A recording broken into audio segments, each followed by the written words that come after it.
everyone, it's the SavaniSis again, back for another video.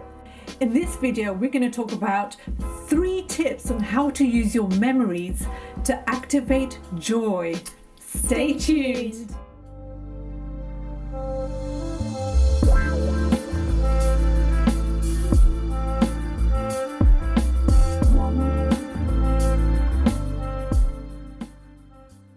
Hi guys, so today I want to talk about how you can use your memory to activate joy within you.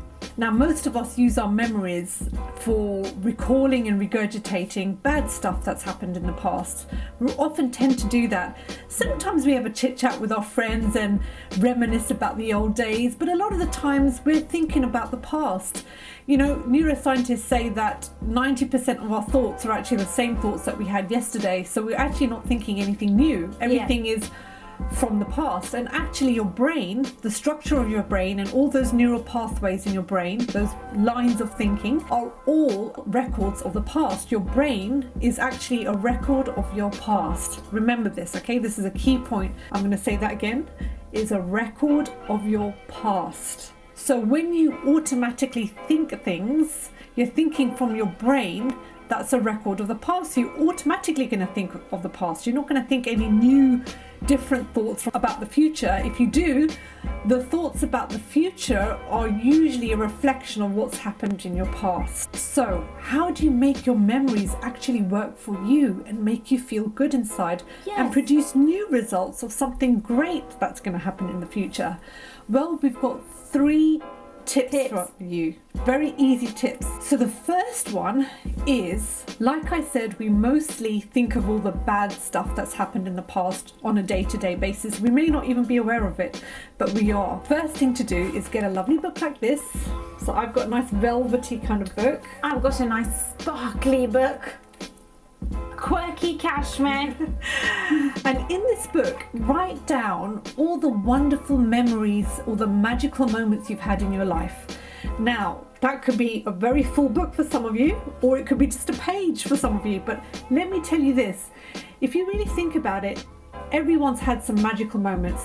Sometimes it could be something that you've manifested, or some amazing synchronicity that's happened for you, something unexpected, or a surprise, or a gift that somebody gave for you that was very meaningful, or you won a little trophy at school. You know, you could go back way back to your school childhood days, or the day that you were walking or running through the fields, or you just felt moments of feeling carefree, or you were overlooking some incredible view and you'd been on holiday. Just whatever it is, big or small, write them down. Write these magical moments down. If you can, date them as well, because it's quite interesting to find when you had these moments.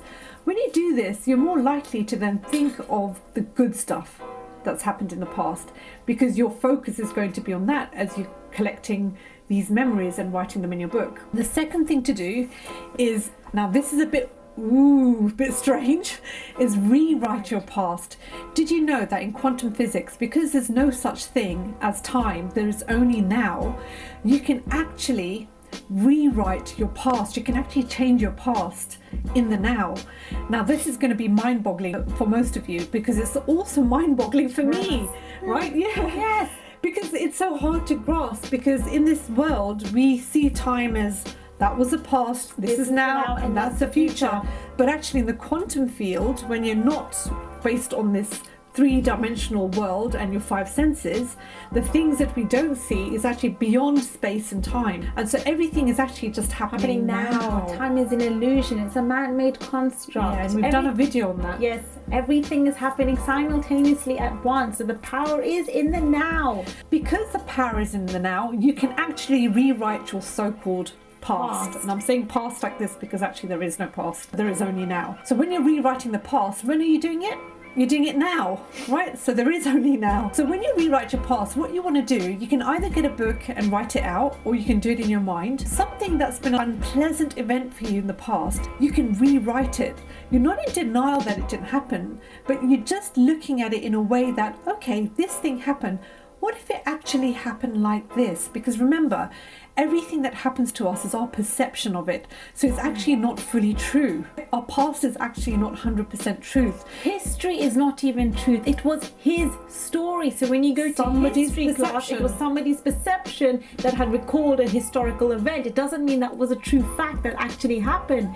It's always the perception that's been muddled up when somebody's teaching a history lesson, for example. It was his story. It's not even fact. It was his story, exactly. So even your past is your story, right? So it's from your perception at that moment in time, how you saw the event. But so you can rewrite it, because your perception changes over time. The more wiser you become, the more spiritually you grow, your perception would have changed. So when you rewrite the past, our number 2 tip is actually saying the story differently of what happened. And you can say it so it works out favorably for you, or you can say it in such a way that this was the outcome, but you know what? It wasn't that bad.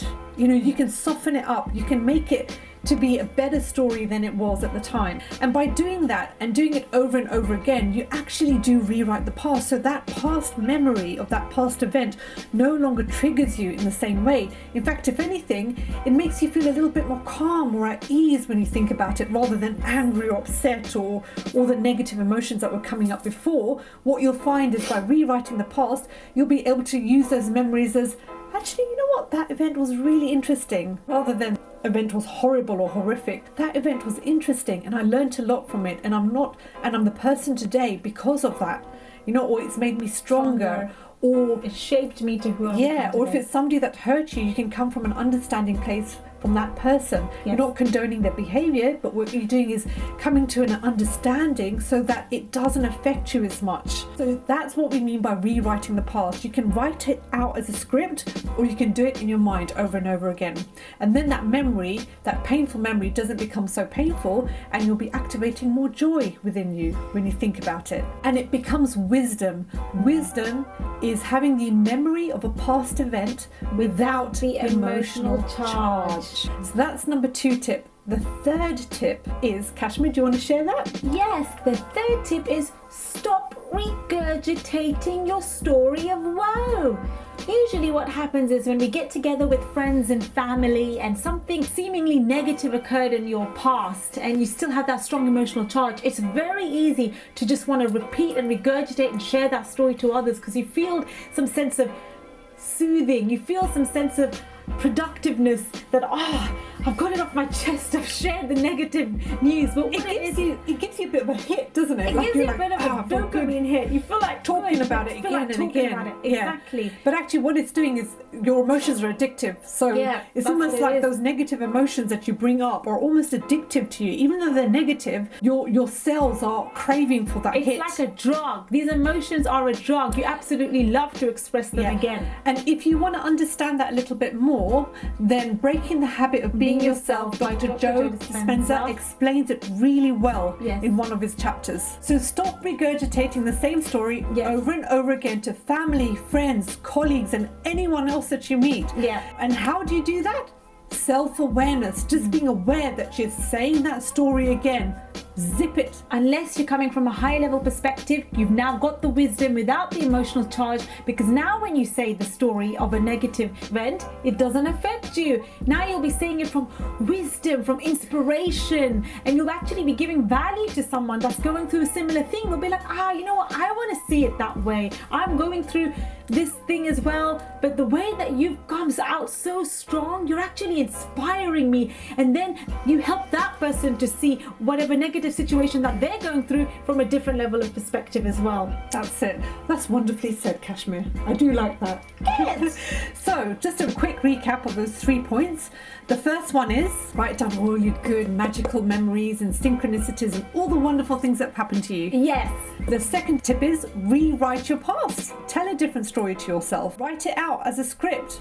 It's going to feel so much better, and you may even learn from it. The third tip is Stop regurgitating the same negative story again and again and again, because you're just reinforcing that memory, and that memory is going to give you bad feelings. Yeah. And what do you want? You want your memories to give you some good feelings. And that's all we want to say about these 3 tips on how to make your memories work for you to activate Sukha. Your inner joy. I hope that was a cute little inspiration for you. Hit the like button, hit the subscribe button to stay tuned for more, and we shall see you on the next video. Bye for now.